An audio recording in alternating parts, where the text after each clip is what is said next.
talked about mission-driven companies. The next two gentlemen that I'm going to call on stage are going to talk about purpose-driven innovation. So, I would like you to give us your biggest applause for Mr. Sterios Anastasiadis, General Partner, Genesis Venture, and Mr. Yannis Assael, Google DeepMind. A big applause.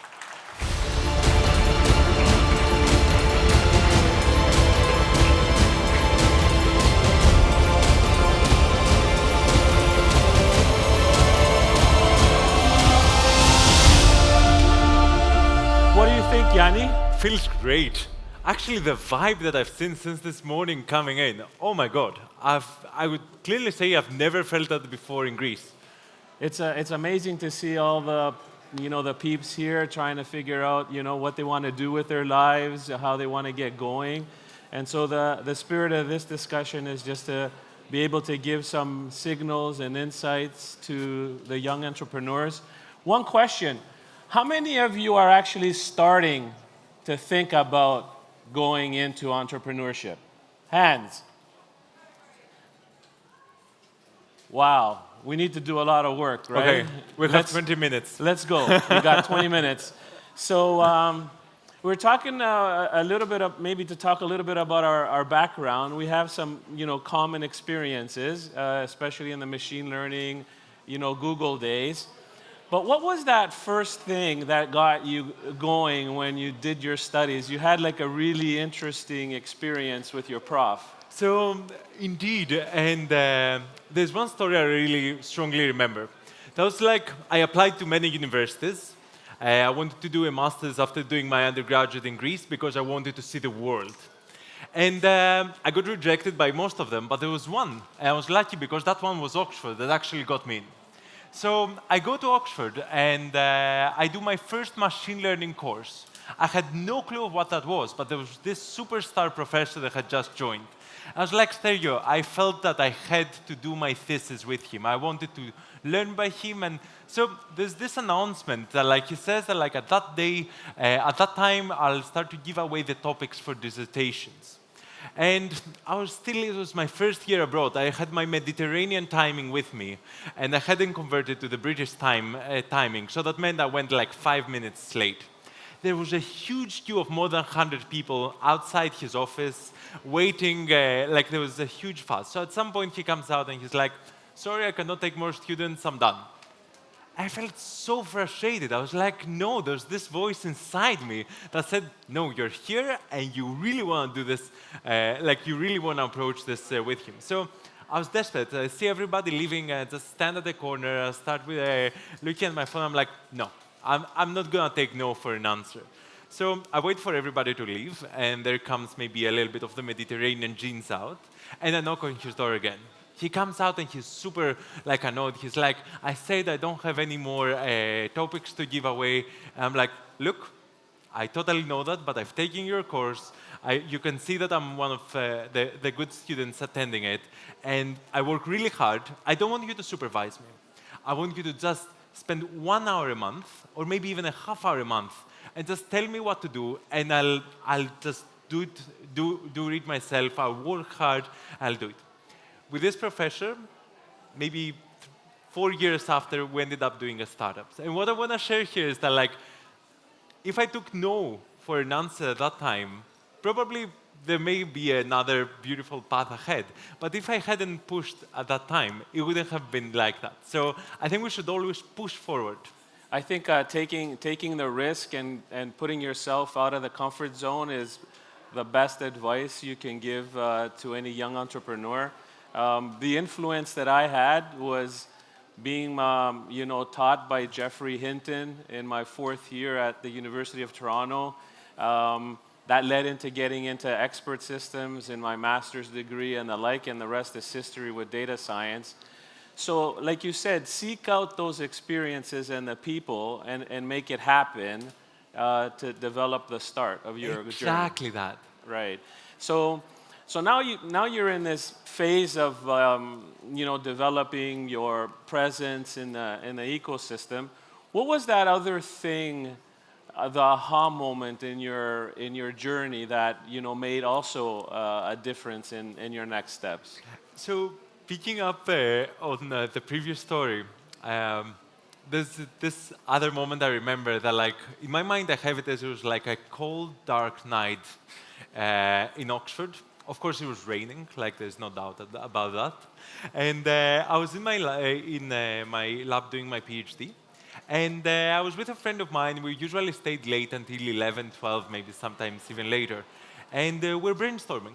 We're brainstorming of what are we going to do apart from our PhDs. Because many times when you start and stick with something, like all these beautiful ideas come to your mind that maybe I should pivot to something else. And it was the time that, like, we did a list of ideas, and it was the time that assistants like Siri or Google Assistant were coming out. And they were all horrible in the presence of background noise. And what we do subconsciously as humans is that we use visual cues from the face of a speaker to filter out those sounds, inspired by nature. So we ended up solving the problem of audio-visual speech recognition for the first time. And we come back, actually, it was really funny because we had one of the first supercomputers of NVIDIA being donated to our lab. And that computer was actually sent back. Like Oxford said, like, no, we're not going to keep it. And the reason was that it was too noisy, and they thought that, like, maybe we cannot keep a noisy computer here. Of course, we ended up getting it back, but the machine came broken. So we actually had access to that machine because we're system administrators. And when we fixed it, we just kept a few weeks before we shared it with everybody to run our experiments. These weeks became months, and we had an opportunity to train a model that could actually solve the problem. The projections of that ended up being that we, after being in discussions with Intel, and we did a collaboration with NVIDIA in the end, we ended up being acqui-hired by Google DeepMind back in 2017. And that was a huge moment of happiness because I thought that, like, in this journey was not gonna end, or like you can see all these ways that it would go.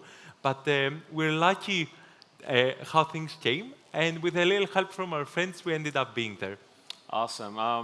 Similar to me, when we were talking, the aha moment is when I moved to California, and we got our hands on one of the first iPhone devices, where we went down to the Apple headquarters with engineers and brought it back, and we treated it like a piece of gold. We had it in the middle of our boardroom, and the engineers started, opening it up and hacking it to get all the software on the system. And then a few weeks later, shit started working, and we went all crazy. So I think the lesson here is, take advantage of the latest tech that's out there and do the utmost you can to get the resources working in your favor and maximizing the output.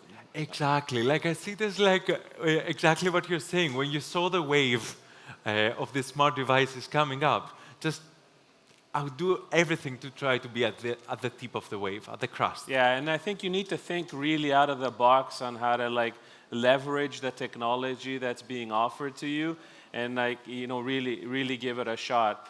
So now you're in Google DeepMind, you're building it's been 8 out, years now. Yeah, so maybe you can, in just a few words, describe that journey of how that basic structure within DeepMind became what it is now.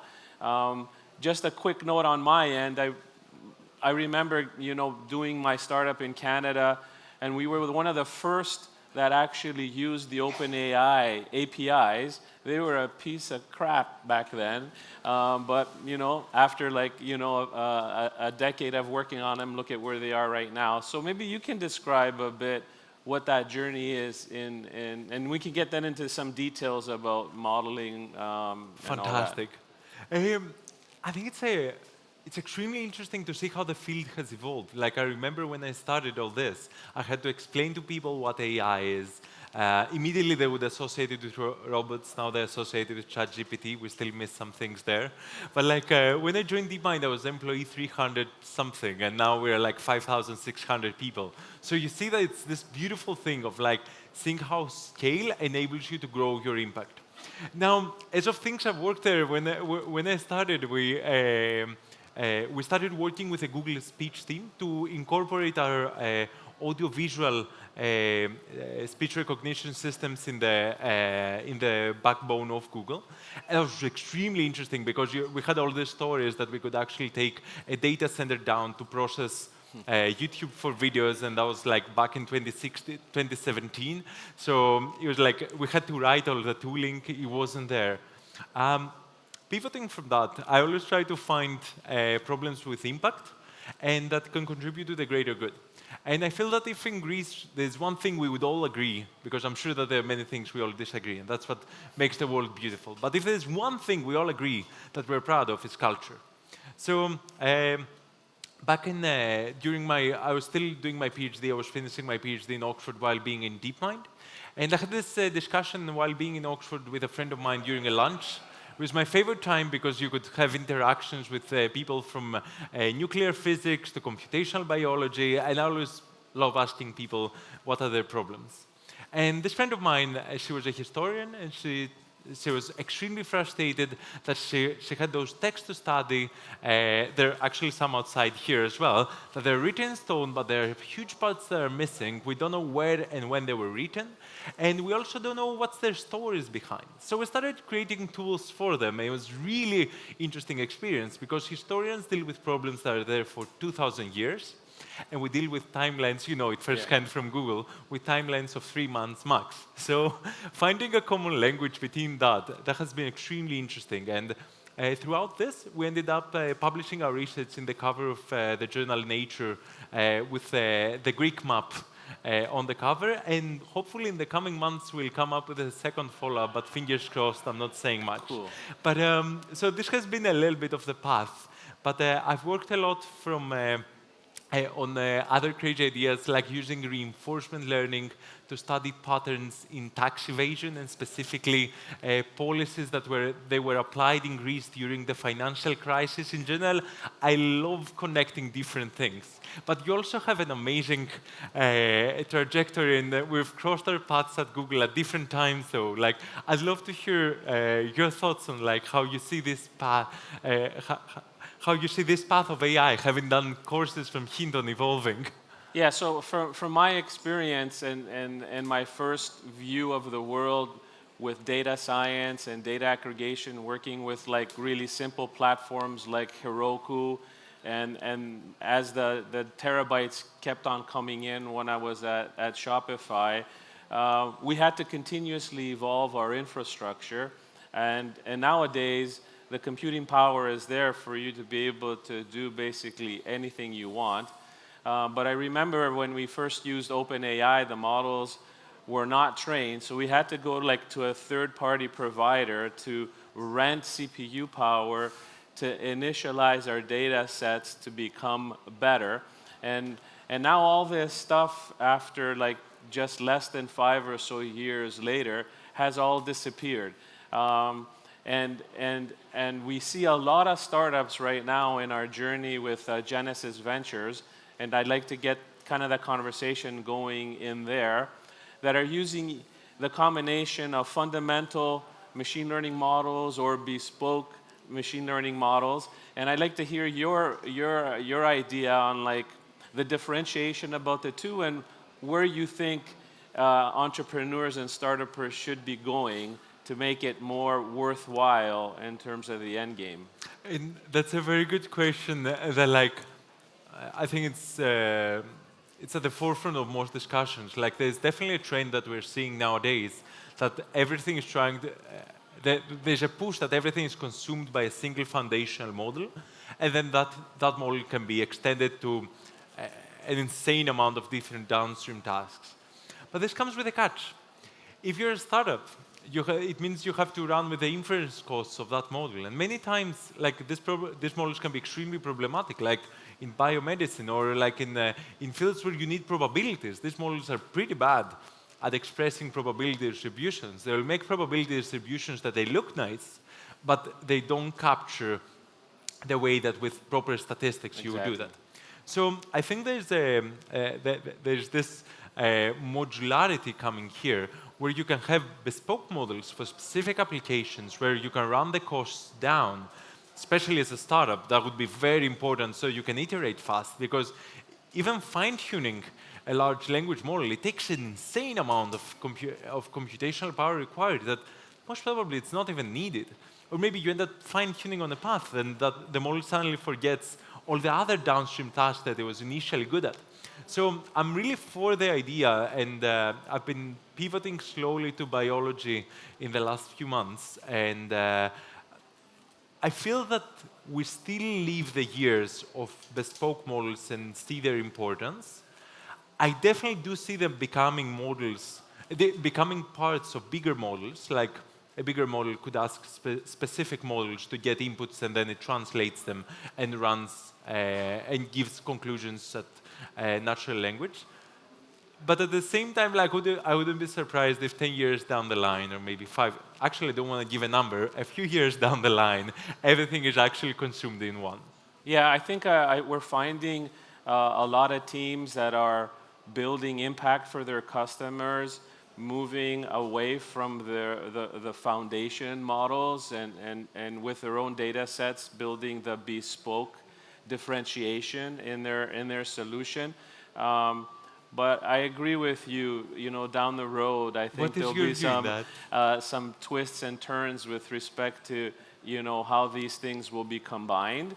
My major question from the teams that we look at is, where is your data coming from? What is the initial data that you're using to validate your assumptions and see if they work? So we focus, you know, a lot on those questions to understand, you know, how differentiatable, you know, their solution is. And Sergio, if I may here, I think there has also been, regarding data, there has been a huge paradigm shift that, like, back in 2015, we thought that the more data you have, the better it is.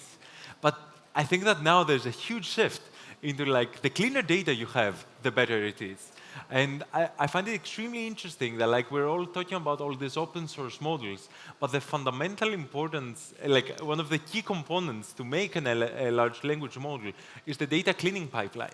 And I would say that this is one of the most important parts that people don't talk much about. And just to reinforce that, you know, there's stuff off the shelf and things that you can modify with your own data. You don't need terabytes of data to differentiate yourself.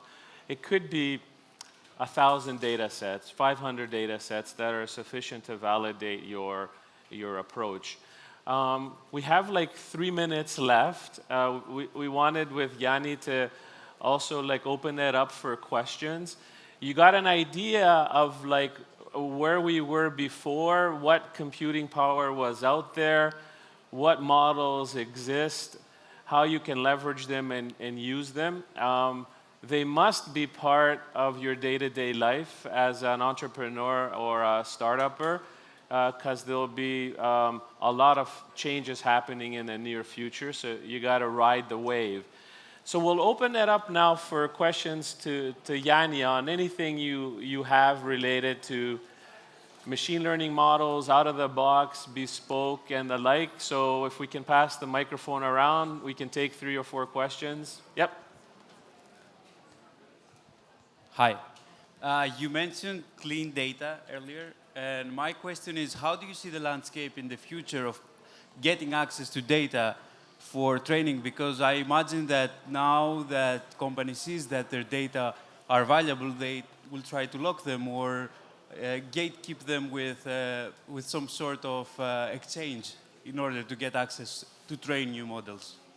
So I find something extremely romantic in the idea that as humanity, we decided to put all of our knowledge together in a single source without knowing where it's going to go, but from the random forum answers we gave to Reddit posts to social media messages, we all somehow came together and put it down there. I think that the major part of a major part of internet is free. And in my heart, at least, it's going to remain free. Now, there's definitely going to be gatekeeping, and definitely there are companies that they just like scale AI who is behind OpenAI, Microsoft, and all these companies that they just focus on cleaning data. I do see that this part is going to grow, but at the same time, there's so much information out there to cover at least the generic tasks that is already public.